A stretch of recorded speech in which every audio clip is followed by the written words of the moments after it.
Hello guys, how are you all doing? Welcome to my channel. My name is Alan Hussain. You guys are the Iron Sainers. Now, I have few I had few video ideas. So I was like, should I make separate videos on those ideas or just make ultimate podcast that would contain all those topics that I'm thinking to make videos on this podcast. So don't miss this podcast episode. Watch this from start to end because you don't want to miss it. Because it's gonna be a fun fucking episode. So today we're gonna talk about very fun stuff. First of all, let's talk about my first video idea that I was wanna make videos on. I was basically gonna cover like all the time Canelo lost. I think he lost like 2 or 3 times, and Canelo Alvarez is obviously um, lightweight, four division lightweight champion of the world, one of the greatest boxer of all time. But he is also not invincible, and he lost to Floyd Mayweather and Dimitri Bivol very easily. And I mean, his fans. I mean, I would give them that Canelo's fan base are very loyal, and they don't really want to admit it. They don't really want to admit that Canelo got destroyed. Out it would be or humbled like multiple times by multiple people, and they made him look like an amateur. Floyd Mayweather made Canelo look like an amateur. Dimitri Bivol made Canelo look like a amateur. It's crazy. Now, okay, so is the Dimitri Bivol versus Canelo rematch gonna happen? That's a that's one of the biggest fight in boxing currently. Like that fight needs to happen. And oh, Canelo Alvarez versus Floyd Mayweather, that would fucking break the world. So, anyways, um, so yeah, so what's my prediction on who is gonna win in the Canelo versus Vivol rematch? Who's gonna win? Um, hmm, who's gonna win? I think the next fight should happen in lightweight division. I think the first time Canelo went to light heavyweight division to take Vivol's belt, couldn't do it. So now I think Vivol should try to come in lightweight division and take Canelo's belt. So that's a huge thing. I still think Vivol is gonna destroy Canelo in lightweight and will become lightweight champion of the world to lightweight and light heavyweight champion of the world. I'm pretty confident that Dimitri Bivol is gonna beat Canelo also in lightweight. His game IQ, defense, offense, combinations, and everything is just better than Canelo's. Maybe not power, but except everything is just better. He's not gonna lose.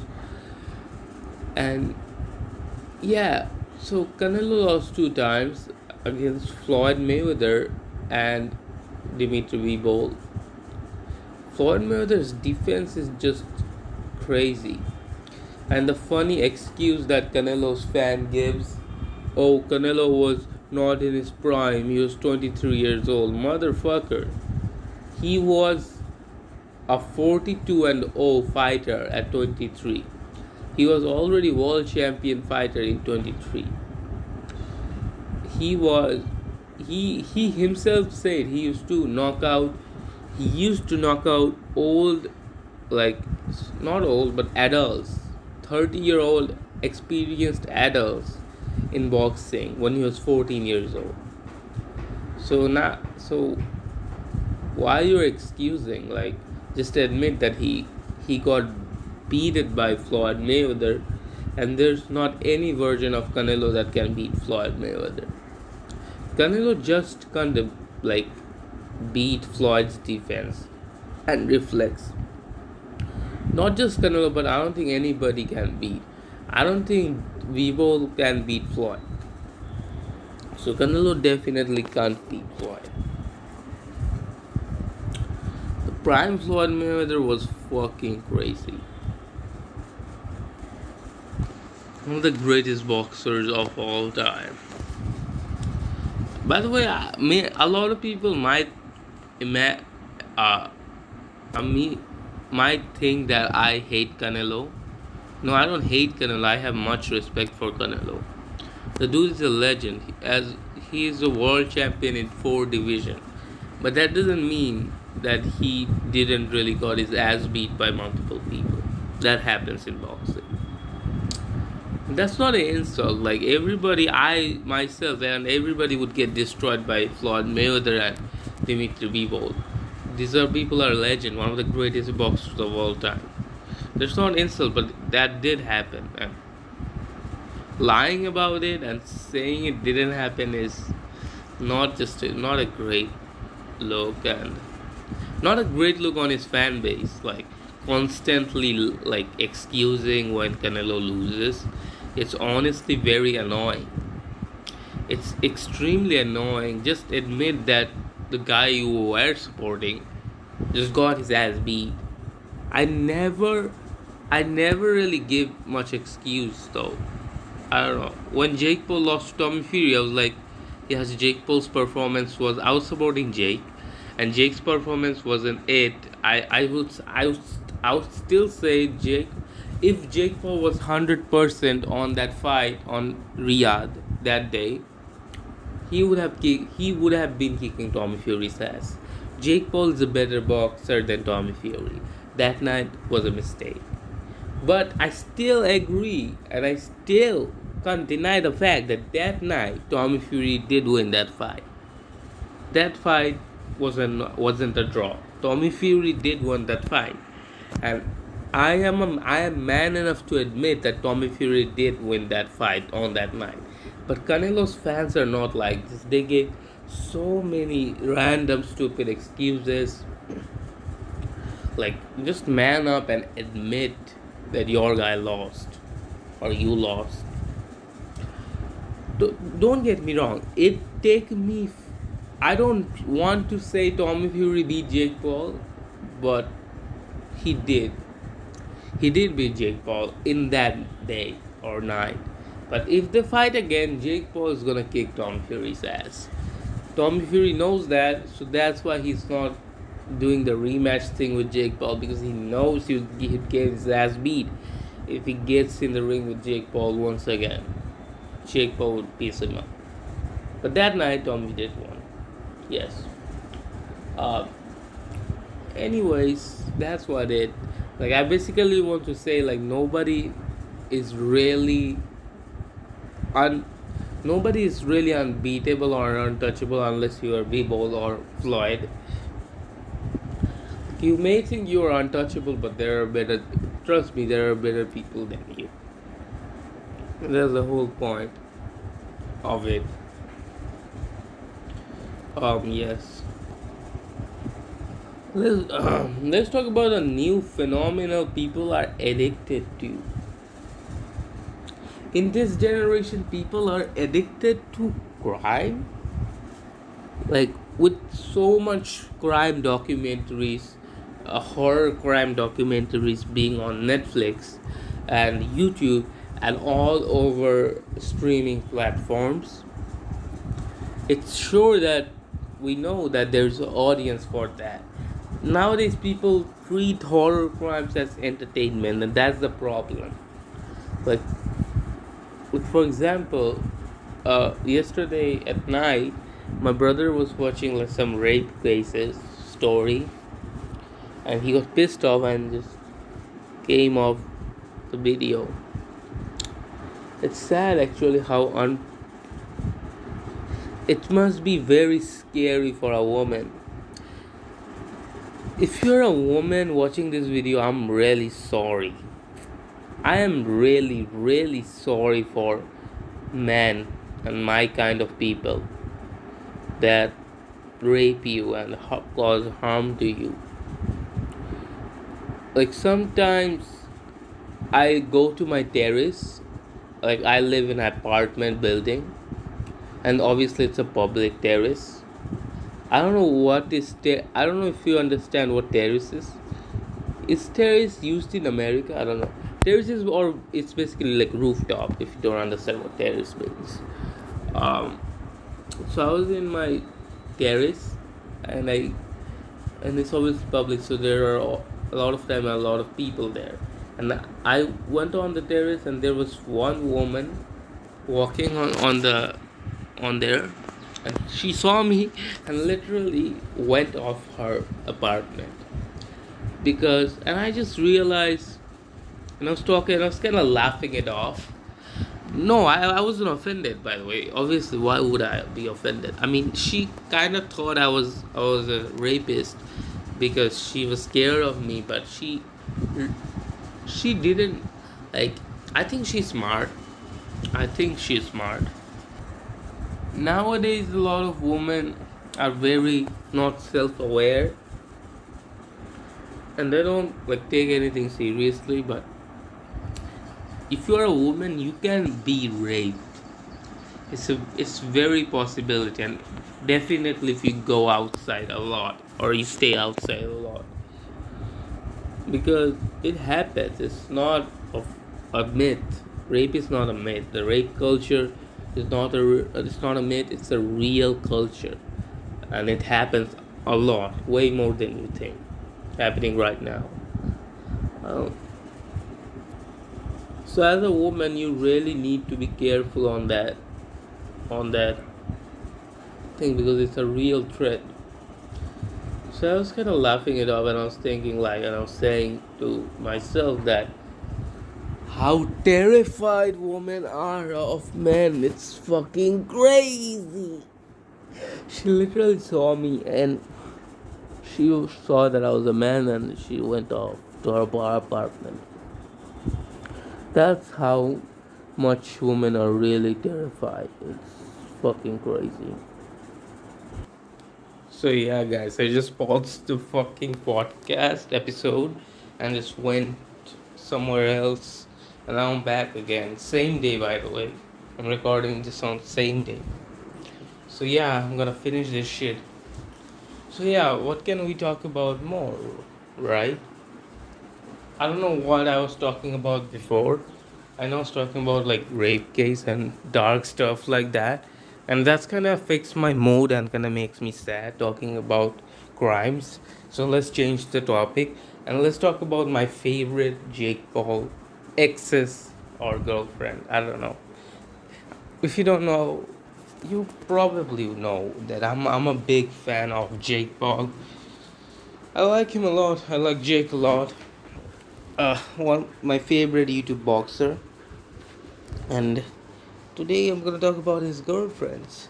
Now I don't know Jake's high school girlfriend because he didn't show his house high school girlfriend, but the first girlfriend kinda I know about Jake is Elisa Violet. And how do I think her as? First of all, no, I don't like her personality. I don't like Elisa's personality at all. I just don't like her personality. But yeah, she's very beautiful. She's very hot. Uh, yeah, she's very hot, and I've jacked off to her too. I've jerked off to her, like masturbated to her, because she's hot as fuck. I don't really like her personality that much. Second is Erica Costello, Jake's second online girlfriend. Not online girlfriend, but girlfriend that people know about. To be honest, Erica is mid. Erica is mid. Erica Costello is mid. And she's boring, and I'm not a fan of her personality too. And yes, no, she's not my type, so I haven't jerked off to her or jerked off to her. So yeah, not my favorite. I think my worst Jake Paul's girlfriend, worst to me is like I didn't like her much. Then we have Tana Mongjo. I love her personality, dude. She has definitely the best personalities of all Jake Paul's girlfriend. I love Tana's personality. She's amazing. But also her looks are average. Her looks are average. Nothing special. I have jerked off to her too. Yeah, she's great. Then Jake dates Julia Rose. She's pretty beautiful. Nothing special, but pretty beautiful. Her personality is not that great, also. Like, I don't like her personality much. Yes, and she's like a porn star, so I also obviously have jacked off to her. Yeah. Then Jake's current girlfriend and latest girlfriend, Judah. No, I think her name is. She's Dutch. She is Jake's first non-American girlfriend. I don't know what that means, but she's Jake's first foreign girlfriend. And because every other girlfriend of Jake was American. So yeah, you tell her them. She's Dutch, obviously, very tall. Definitely the most talented Jake's girl, girlfriend. She's a world champion speed skater, very talented, pretty beautiful too. Nothing special, but also beautiful. Um, I'm not sure if I've jacked off to her or not. But yeah, so after saying all of them, who is my who is my overall favorite Jake Paul's girlfriend? I think overall my favorite Jake Paul's GF is Tana Mongeau. Tana has a amazing personality, and that's why I think Jake's my favorite Jake's ex is Tana Mongeau. I like Utah, but she's not the best. Sorry. Let's talk about Logan's best GF. So, the first GF of Logan that the online world has seen is Chloe Bennett, an actress that Logan met on set of a movie. She's beautiful, Chloe. Well, the relationship didn't last long, but she's beautiful. Uh, her personality is average. Yeah, not bad. Then Logan dates uh, Josie Canseco. Whoa, whoa, whoa. I like Josie. Yeah, I like her personality. And she's also pretty too. So yeah, I like Josie. Then we have Nina Agdal. Not a fan of her personality, and also not a fan of her looks. Yeah, I think Logan's fiance. No offense, is probably Logan's first girlfriend. But who is my favorite girlfriend of Logan Paul? I think my favorite is Josie Canseco. Yes. Um. Yeah. I mean, it is what it is. Comment down below which is your favorite Pokemon. My favorite Pokemon is Greninja. And guys, always love your family and try to make a good relationship with your family. Even though if you don't like them or they're strict on you or you guys don't match up well, but at the end of the day, it's your family. You don't have more of them. They are just they're just people. You just have one family, and that's it. So you don't have more of them. So try to build a relationship with your family. Um, yeah, with your mom, dad, brother, sister, or daughter, son. Try to build relationship with them. So yeah, I mean, it is what it is. Um, what can I talk about more? Uh, that's why I don't really like doing podcasts because At a point I go like what I'm gonna talk about now, right? So that's why I don't really like making podcasts. Should I end it right now? I think I should end it right now. Thanks for watching this. Watch my old videos. Watch my new podcast. Watch my old podcast. And as always, thanks for watching this episode. Um, yeah, stay healthy, stay happy, and thanks for watching this. Peace. Bye bye.